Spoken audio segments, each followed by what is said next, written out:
DSNG ہے تابش.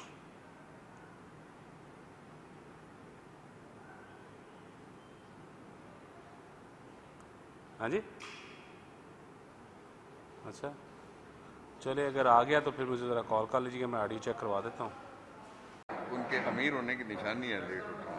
باقی تو آپ نے دیکھا 7:30 بجے والے بھی ہم آپ کو کیا کہا تھا جب ہم لیٹ آئے, انہوں نے کہا اقبال اچھا نہیں تھا.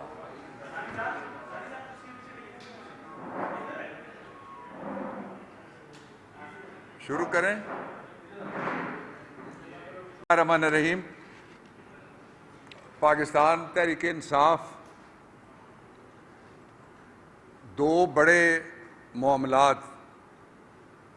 وہ اٹھانا چاہتی ہے. پاکستان میں جمہوریت کو ڈی ریل کرنے اور امپورٹڈ حکومت کو انسٹال کرنے, یہ ساری سازش یا مداخلت جو مرضی کہہ لیں, اس کے نتیجے میں پاکستان بین الاقوامی طور پہ تنہا ہو گیا, علاقائی طور پہ اتنا کمزور ہوا کہ جو ہمارا موقف تھا کہ جب تک محاصرہ ختم نہیں ہوتا Indian illegally occupied Jammu and Kashmir کی ٹیریٹری سے, اس وقت تک ہم کوئی تعلق بحال نہیں کریں گے. وہاں پہ کرائم منسٹر نے کرمنل بزنس کے لیے ایک کرائم منسٹر لگا دیا. دوسرا اسی کا نتیجہ تھا کہ پہلی دفعہ دنیا کی تاریخ میں کسی جگہ پولیس نے physically floor of the house پہ قبضہ کیا, اور ملک کا سب سے بڑا صوبہ جو کئی ملکوں سے زیادہ جس کی آبادی ہے, پنجاب 12 کروڑ سے زیادہ, اس صوبے میں کرمنل چیف منسٹر اس کو انسٹال کیا گیا. اور اس کے ساتھ ہی آج آپ دیکھ لیں, کسی chamber of commerce and industry سے جا کے آپ بات کر لیں, پوچھ لیں, دیکھ لیں, خود سن لیں, ہوزری کی انڈسٹری بیٹھ گئی ہے. بجلی اور انرجی انڈسٹری کے پاس نہ ہونے کے برابر جا رہی ہے. شٹ ڈاؤن شروع ہو گیا ہے. وہ انڈسٹریز جو صرف 3.5 سال کے عرصے میں پرائم منسٹر عمران خان نے دوبارہ ان کو زندگی دی. ان حالات میں بہت ضروری ہے کہ ہم یہ مطالبہ کریں کہ صدر پاکستان نے جو خط بھجوایا ہے کہ فوری طور پہ جو سائفر تھا, اگر سازش ہوئی تو سازش اس کمرے سے اور اس ملک سے باہر بیٹھ کے بھی ہو سکتی ہے, لیکن اگر مداخلت ہوئی تو مداخلت کار کو اس کمرے میں یا اس ملک میں آ کے مداخلت کرنا پڑے گی. مداخلت بڑا جرم ہے فوجداری جرائم کا ساری دنیا میں. انٹروژن, انویژن, انٹرفیرنس, یہ بڑا جرم ہے. یہ جرم مانا گیا ہے, ایک دفعہ نہیں 3 دفعہ. نیشنل سیکورٹی کمیٹی جہاں سارے ادارے تھے, سپائی ماسٹرز تھے, ہمارے عسکری اداروں کے سربراہ تھے, اور سویلین جو سپریمیسی کا تو نعرہ انہوں نے چھوڑ دیا ہے, جو سویلین سروس کے لوگ تھے وہ بھی وہاں پہ موجود تھے. 3 دفعہ مانا گیا ہے. اس لیے اس پہ فوری طور پہ ایک کمیشن قائم کیا جائے.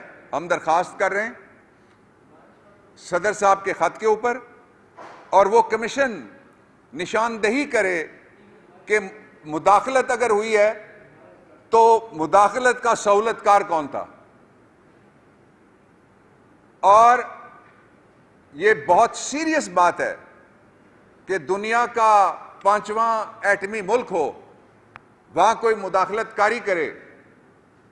ہم کہیں کہ سازش سمجھ میں نہیں آتی, اس لیے مداخلت کاری کوئی جرم نہیں ہے. اس سے پیچھے نہیں ہٹ سکتی پاکستانی قوم. یہ صرف عمران خان کا اور تحریک انصاف کا مسئلہ اب نہیں رہا. دوسرا جو مطالبہ ہے ہمارا, جو آپ کے سامنے معاملہ ہم لانا چاہتے ہیں, وہ یہ ہے کہ پاکستان تحریک انصاف کسی قیمت کے اوپر بھی اس امپورٹڈ گورنمنٹ کو تسلیم نہیں کرتی. ہمارے ایم این ایز کو جو نوٹسز جاری کیے گئے وہ غیر آئینی ہیں، اس لیے کہ قومی اسمبلی کے فلور کے اوپر جو اس وقت کے اسپیکر تھے ایکٹنگ قاسم سوری، انہوں نے رولنگ دے دی تھی کہ میں نے استعفے منظور کر لیے. اب وہ استعفیٰ کھیلنے کا ناٹک رچانا چاہتے ہیں کہ تاکہ بھولا بسترا بھی اگر کوئی جائے تو ان کو لیجیٹمیسی ملے. ہم ان کو لیجیٹمیسی بالکل بھی نہیں دیں گے کسی قیمت کے اوپر بھی. ہمارا کوئی ایم این اے وہاں پہ نہیں جائے گا. یہ فیصلہ ہے کل کور کمیٹی کا. ہم استعفے دے چکے ہیں. اس امپورٹنٹ نظام کو ہم تسلیم کرنے سے انکار کرتے ہیں. تیسرا جو میں آپ کے سامنے لانا چاہتا ہوں بڑا ایشو، وہ یہ ہے کہ جو آئینی حق ہے عمران خان کا، پاکستان تحریک انصاف کا اور پوری قوم کا، کہ وہ آزادی اظہار، آزادی اجتماع، رائٹ اور freedom of expression, right to associate, assemble اور جلسہ جلوس، وہ آئین بنیادی حقوق فنڈامنٹل رائٹس دیتا ہے. یہ کسی سے ہم کچھ نہیں مانگ رہے، نہ ہم یہ کہہ رہے ہیں کہ کپڑے بیچو اور ہمیں گراؤنڈ اس کے بدلے تیار کر کے دو. اور وہ جو کپڑے بیچ کے آٹا دینے والا تھا، اب وہ لوگوں کو فضائل بتا رہا ہے ڈیزل مہنگا کرنے کے. ڈیزل مہنگا اور اس کے فضائل بتا رہا ہے. وہ نجی مجلسوں میں کہتا ہے کہ لوگوں کو یہ دھوکہ تھا کہ ہم کوئی مہنگائی ختم کر سکتے ہیں. وہ یہ کہتا ہے زہر کھانے کے اس کے پاس پیسے نہیں ہیں، لیکن شرم کھانے کے پیسے اس کے پاس ہیں جو لندن میں اس نے چھپائے ہوئے ہیں. شرم کھانے کے پیسے مقصود چپراسی نے بتائے ہیں. 1700 صفحات سے زیادہ کا جو ریفرنس ہے اور جو تحقیقات ہے ایف آئی اے کی، اس کے اندر بھی یہ موجود ہیں. ہم اس حد تک سپریم کورٹ آف پاکستان کے اس فیصلے کو کہ یہ مقدمات چلنا چاہیے، ان کا ریکارڈ محفوظ رہنا چاہیے، اس حد تک ہم اپریشیٹ کرتے ہیں. لیکن جہاں ان کے گھر کے پروسیکیوٹرز ہوں گے وہاں اعتبار نہیں کیا جا سکتا. اس لیے یہ مقدمات لاہور سے باہر کہیں ٹرانسفر کیے جائیں. کے پی بھی پاکستان کا حصہ ہے.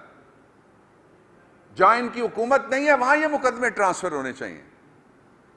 اور اگر کسی ایک فریق کو کوئی اس طرح کا خدشہ ہو، اس میں ایک فریق کون ہے؟ آپ سارے ہیں، پوری قوم ہے، اسٹیٹ آف پاکستان ہے، سرکار بنام کرائم منسٹر اور کرمنل اعلی ہے، آپ سارے ہیں. اس لیے ان مقدمات کو فوری طور پہ، کے پی میں بھی آزاد عدلیہ ہے، کے پی میں بھی آزاد عدالتیں ہیں، اور نیوٹرل ہونے چاہیے، نیوٹرل پروسیکیوٹرز. پارٹی کے گھریلو چیری بلاسم ٹائپ پروسیکیوٹرز نہیں چل سکتے. اگلی بات جو میں آپ کے سامنے رکھنا چاہتا ہوں وہ بڑی ضروری ہے. وہ یہ ہے کہ ہم نے ایک ہمہ گیر پاکستان تحریک انصاف کی کور کمیٹی کی رہنمائی کی ہے چیئرمین عمران خان صاحب پرائم منسٹر نے، اس لیے کہ الیکٹڈ پرائم منسٹر ابھی تک وہی ہیں. پرائم منسٹر امپورٹڈ نہیں ہو سکتا. جس طرح کوئی مریض ایکسپورٹڈ نہیں ہو سکتا، ہوا وہ کہانی بھی کھلے گی، اسی طرح کوئی پرائم منسٹر امپورٹڈ نہیں ہو سکتا. صرف ہیٹ امپورٹڈ ہو سکتا ہے، اور جائیدادیں بھی ایکسپورٹڈ ہیں. آپ کے لوٹے ہوئے پیسے وہاں پہ پڑے ہوئے ہیں، انہوں نے ایک دن واپس آنا ہے انشاءاللہ. اگلی بات جو میں کہنا چاہتا ہوں کہ 10,000 سے زیادہ پاکستان تحریک انصاف کے کارکن، ان کو بروٹلائز کیا گیا پورے پاکستان کے طول و عرض میں، اور 6,500 سے زیادہ لوگوں کو حراست میں لیا گیا.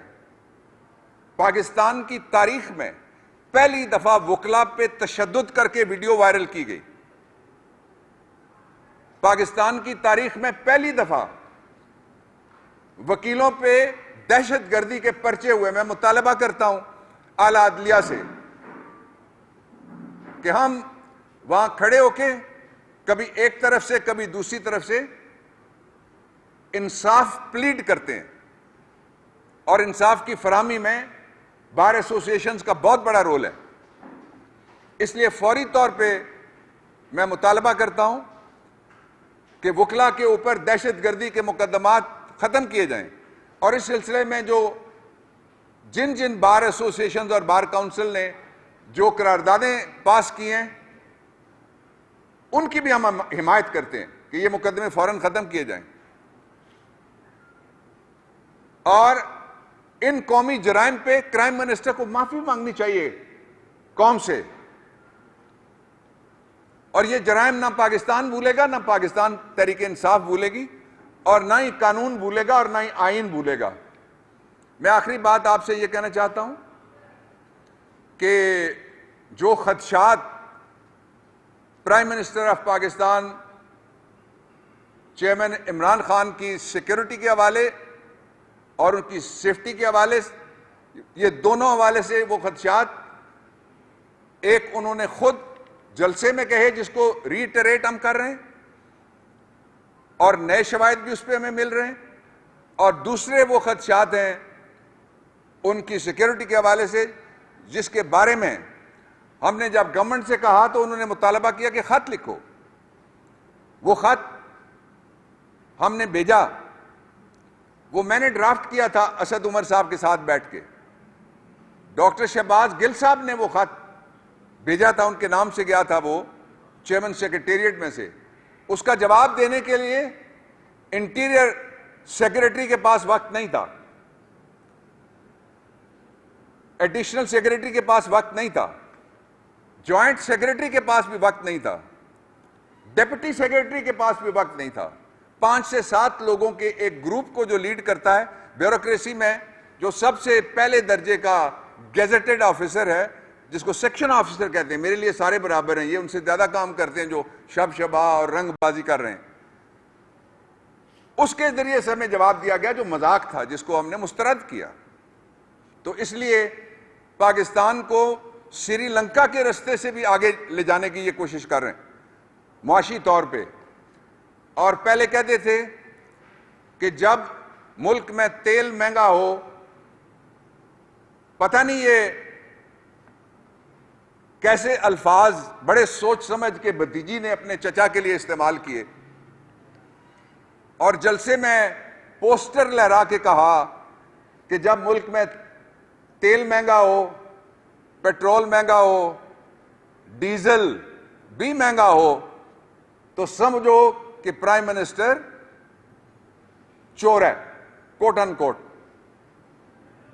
آخری بات میں یہ کہنا چاہتا ہوں کہ فوری طور پہ جو اس وقت ساری سربستہ سرگرمیاں ہیں ان کو پبلک کرنے کے لیے ہم کام کر رہے ہیں. آپ کو بتائیں گے کہ پاکستان کے کرائم منسٹر کس طریقے سے اپنے کاروباری مفادات کا تحفظ کرنے کے لیے سرکاری عہدہ آج بھی استعمال کر رہے ہیں.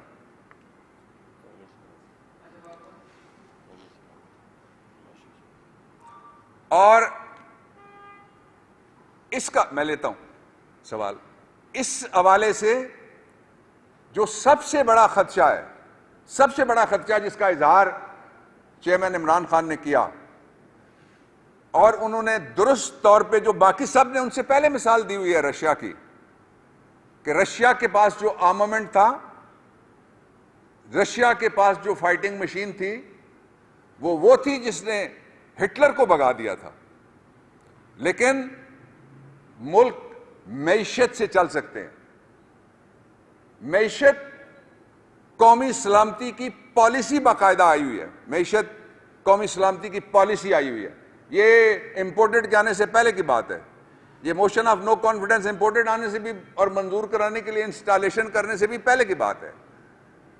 اس میں لکھا ہوا ہے. اس لیے عمران خان کا موقف 100% درست ہے, اور وہ پاکستان کو بچانا چاہتے ہیں, آپ اگر 58 سے 2018 تک، ایک میں آپ کو فیکٹ شیٹ دے دیتا ہوں 2 لائنوں میں، 58 سے 2018 تک صرف 3 لوگوں کی اس ملک پہ حکومت رہی ہے. ایک وہ جو ماورائے آئین آئے، ایک وہ جو ان کی گود میں بیٹھ کے نون سے آئے، اور دوسرے پاکستان پیپلز پارٹی کی گورنمنٹ رہی ہے. یہ جو عمران خان کی گورنمنٹ تھی 3.5 سال کی، 1958 سے لے کے 2018 تک کا عرصہ آپ لگا لیں. آج کھڑے ہو کے پرائم منسٹر کہتا ہے کہ بھائیو میں آپ سے بھیک مانگنا چاہتا ہوں جس ملک میں جاتا ہے کہ ہم پوری دیانتداری سے اس کو خرچ کریں گے. پوری دیانتداری والا ہو تو روشن ڈیجیٹل اکاؤنٹ میں 1 سال کے اندر $5.5 ارب آتا ہے. اور اگر چور وزیر اعظم ہو جس طرح بھتیجی نے چچا کو کہا، تو چور وزیر اعظم جب آتا ہے تو وہ لوگوں کے فارن اکاؤنٹس ملک سنوارو قرض اتارو کے نام پہ خالی کر دیتا ہے. جی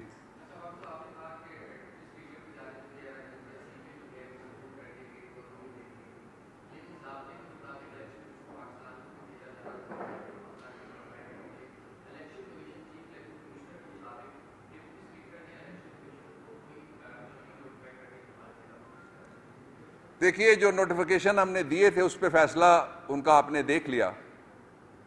ایک عجیب سا اتفاق ہے کہ ایسے بھی ادارے ملک میں موجود ہیں جہاں سارے فیصلے ایک ہی پارٹی کے خلاف آتے ہیں. دوسری جو بھی پارٹی وہاں جا کے کھڑی ہوتی ہے اس کو ریلیف، ایک پارٹی کے لیے تنقید، تنقیص اور تکلیف.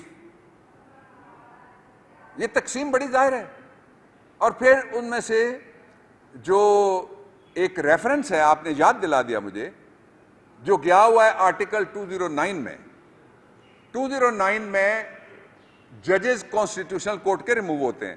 جب وہ ریفرنس جاتا ہے تو فوری طور پہ وہ ریفرنس جانے کے بعد جج صاحب جن کے خلاف ریفرنس جائے ان کو کام کرنے سے روک دیا جاتا ہے. الیکشن کمیشن کے ایک ممبر صاحب کے خلاف ریفرنس پینڈنگ ہے، ان کو روکا جانا چاہیے کام سے.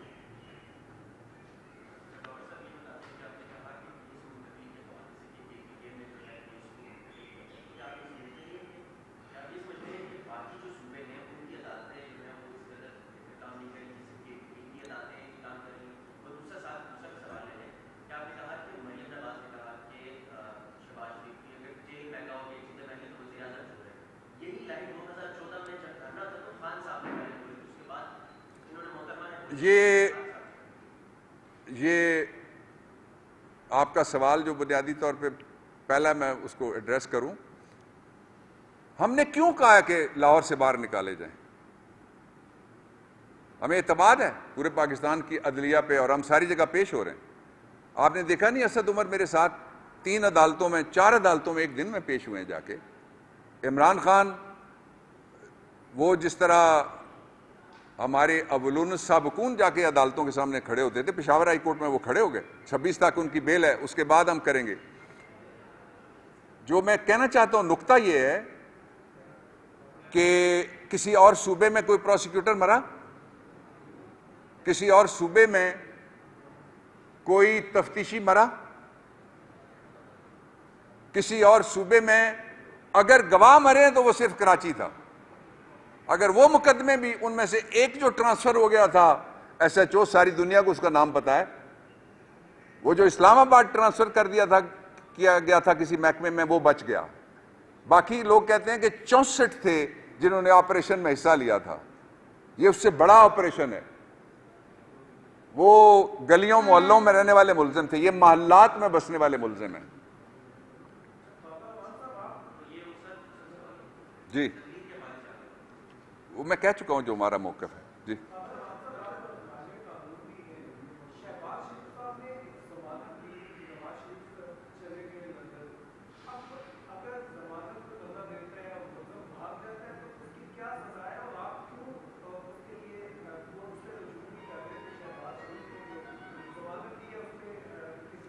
میری اطلاع یہ ہے کہ ان کی ضمانت کی کینسلیشن کے حوالے سے کوئی پٹیشن فائل ہوئی تھی. اسلام آباد میں بھی ہوئی تھی ان کی بیٹی کے حوالے سے، اور ان کے حوالے سے بھی کوئی پٹیشن تھی. پٹیشن تب چلے گی جب ملزم پکڑا جائے گا. اگر ایکسپورٹڈ بھائی ہو, امپورٹڈ وزیر اعظم ہو, تو اللہ کی پکڑی پھر انتظار کرنا پڑے گا. تھینک یو ویری مچ.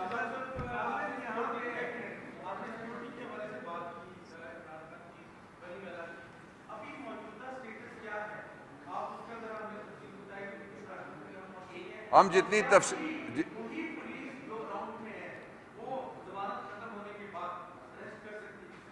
دیکھیں, اس پہ جو تفصیل ہم جتنی پبلک کر سکتے ہیں وہ پرائم منسٹر صاحب نے بھی کی, ہم نے بھی کی, کل تقریباً سارے امپورٹنٹ لیڈرز نے کور کمیٹی میں بھی اس پہ بات کی.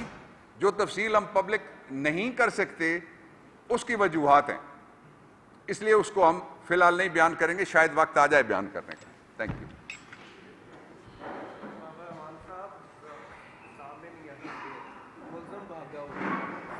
کے خلاف کارروائی کی بات میں جا رہا ہوں, آپ سمجھ لے رہے, آپ غور کر رہے.